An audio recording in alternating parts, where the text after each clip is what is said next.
जब हम लोग किसी उपकरण के माध्यम से बीच से काटेंगे तब हमें लेयर का आभास होगा और उस लेयर के आभास में हमें अलग अलग परतें दिखाई देंगी कुछ इस तरह से जो हमें यहाँ पर बताई गई हैं।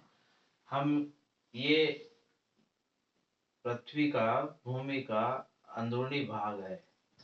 जब आप फावड़े या किसी उपकरण के माध्यम से काटते हैं तो इस तरह से दिखाई देता है।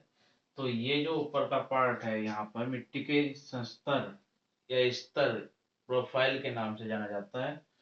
होता क्या है, जो ये ऊपर का पार्ट है जहाँ पर पेड़ पौधे फसलें आदि या हम लोग रहते हैं, ये पृथ्वी की सबसे ऊपरी परत है जिसे आप ओ के नाम से जानते हैं।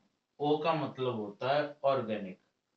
और ये एक नए नाम से भी जानी जाती है जिसे कहते हैं ह्यूमस।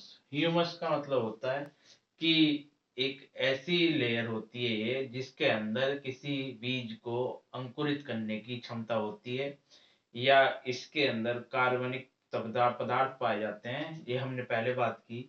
तो ये यहाँ पर पेड़ पौधे ये लेयर के रूप में बांटी गई है। उसके बाद ये सबसे ऊपरी मिट्टी होती है। ये होती है आपकी सबसे ऊपरी मिट्टी। उसके बाद दूसरी लेयर आती है इसके ठीक नीचे। ये लेयर जो है इसमें गहराई का मतलब सही से आकलन नहीं लगाया जा सकता क्योंकि ये कहीं पर ज्यादा कहीं पर कम होती है। पर ये माना जाता है ये जो ये ऊपरी परत है इसकी जो गहराई है वो 15 से 20 सेंटीमीटर के आसपास मानी जाती है जिसमें फसलें उत्पादन करने की क्षमता पाई जाती है। इसे ह्यूमस या ऑर्गेनिक के नाम से जाना जाता है। ये सबसे ऊपरी परत होती है और उस चट्टानों के चूर्ण से मिलकर बनती है मिट्टी। उस मिट्टी की ऊपरी परत मानी जाती है जिसे कहते हैं टॉप सोयल। क्या कहते हैं? टॉप सोयल के नाम से जाना जाता है। उसके बाद जो उसके नीचे बी पॉइंट है जिसे कहते हैं सब सोयल। सब सोयल क्या होता है? सब सोयल यहाँ बताया गया उपमृदा, अपक्षयित चट्टान, पदार्थ बालू। ये होती उपमृदा, अपक्षित चट्टान, पदार्थ बालू, गाद तथा चिकनी मिट्टी।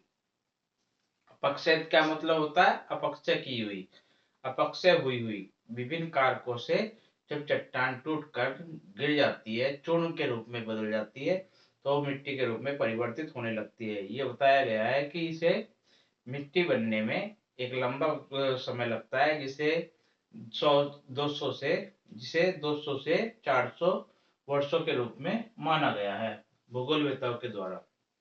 उसके बाद तीसरी परत आती है, इसे कहते हैं पेरेंट मटेरियल। पेरेंट मटेरियल में क्या आता है? ये अधिस्तर है। अधिस्तर का मतलब है अंदरूनी क्षेत्र में दिखाई ना देने वाली मूल आधारी चट्टान जो होती है उसके अपक्षित मूल चट्टानी पदार्थ है। क्या है? मूल आधारित चट्टान जो बेस है उस बेस का अपक्षयित चट्टानों के रूप में जानी जाती है, टूटी हुई चट्टानों के रूप में जानी जाती है। ये अंदरूनी क्षेत्र में पाई जाती है। ये फसलों के लिए उत्तरदायी नहीं होती। उसके बाद आती है red bed rock. Bed rock rock rock क्या? मूल चट्टान है। चट्टान है, मूल चट्टान पदार्थ है जो अपक्षित नहीं हुई है, जो अभी तक केवल चट्टान के रूप में स्थित है और अभी तक वो टूटी नहीं है। किसी कारकों के माध्यम से वो अपक्षित नहीं हुई है, उसका क्षरण नहीं हुआ है। तो इस तरह से हम लोग मृदा स्तर स्थिति या आधारी चट्टान के रूप में समझ सकते हैं। उम्मीद करते हैं आपको हमारी दी गई जानकारी समझ में आएगी और इसी उम्मीद के साथ हम आपसे विदा लेंगे।